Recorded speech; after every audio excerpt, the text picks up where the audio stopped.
I'm gonna say it straight away. You don't need to be a polyglot to be able to benefit from the pieces of knowledge that I'm going to share with you today.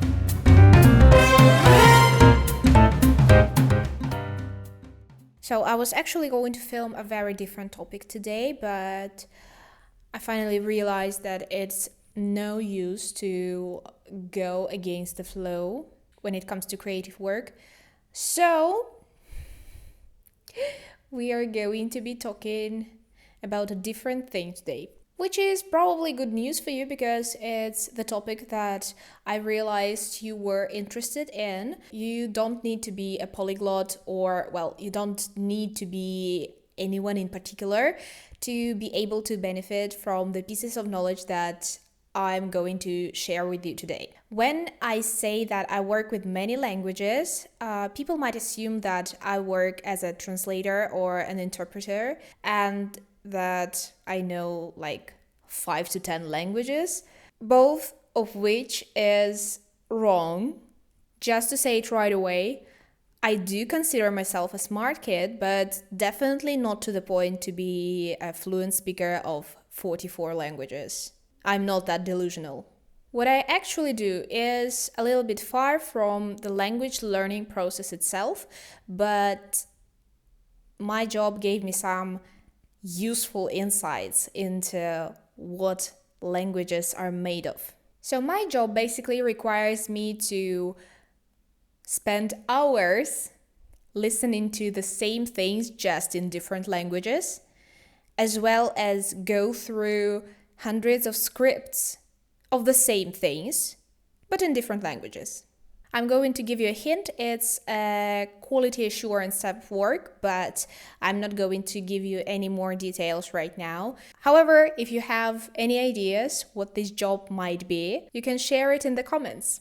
I've been doing this thing for about a couple of years now on this job, and previously I did pretty much the same thing but with a lesser number of languages for around 2 to 3 years. So overall, these are insights that I've gained through 4 to 5 years of my experience. When you work with so many languages, something definitely shifts in your brain.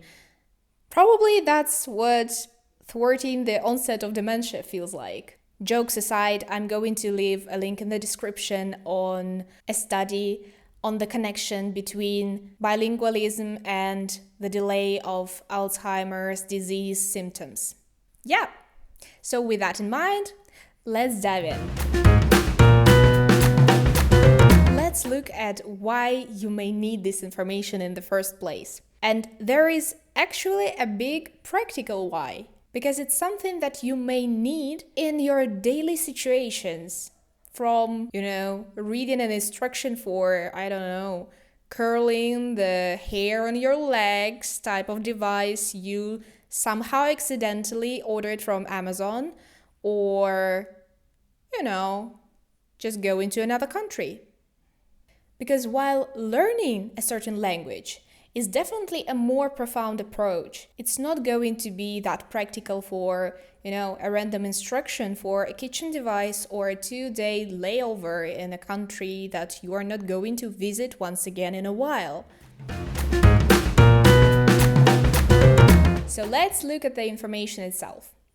The first thing that I realized about the languages is that they are all interconnected. And yes, if we're talking about the languages in the same language family, it is obvious that they are going to be interconnected. But I'm talking about the languages that are very far from each other, that you don't expect to have any similarities at all. For example, I wasn't that surprised that after several years of being exposed to Slovak and Polish, I was able to understand more words in Ukrainian.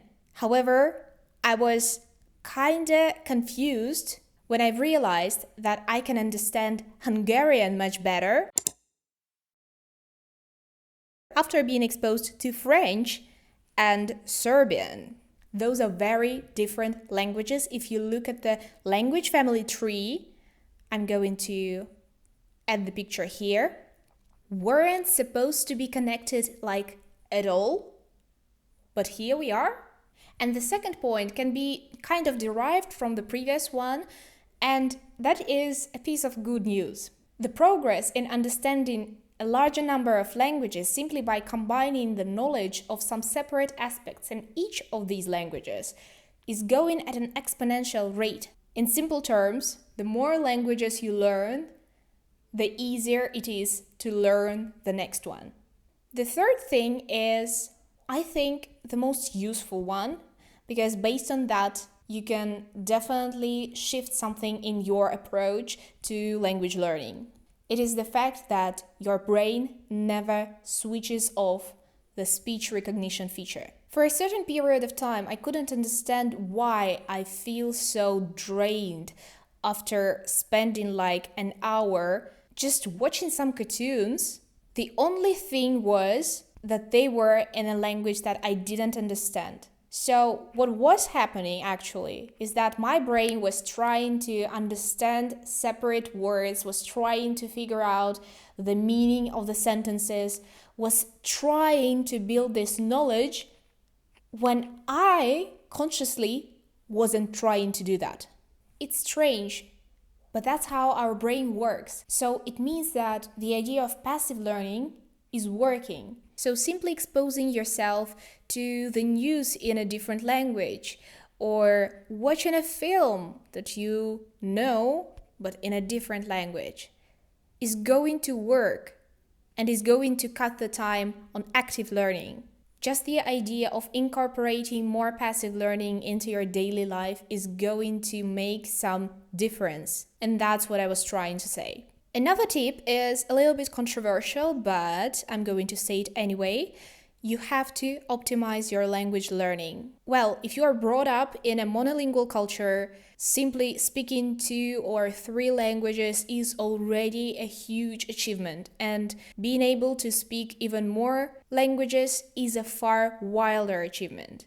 However, at some point, being a live Google translator isn't that practical. So probably it's better to optimize the approach to language learning.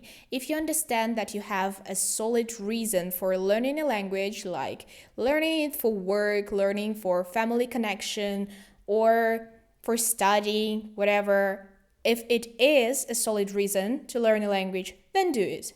However, if you are not really sure whether you are going to use the language or not, if you're kind of into language learning, like I am, but you don't know what you're going to use this language for, opt for learning language patterns instead of learning a certain language itself. It's going to be much more practical, and it's going to give you more benefits in your daily life.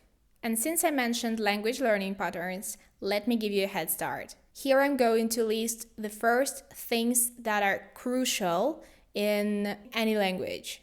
Learn to read, learn the order of words in the sentence, and learn word building patterns.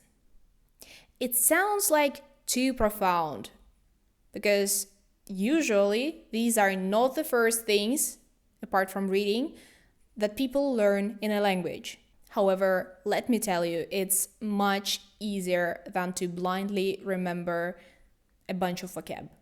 So let me know in the comments if you'd like to see more videos on language learning and if the tips that I mentioned were helpful. And what are your insights into language learning? I'd be more than grateful if you give this video a thumbs up and leave a comment.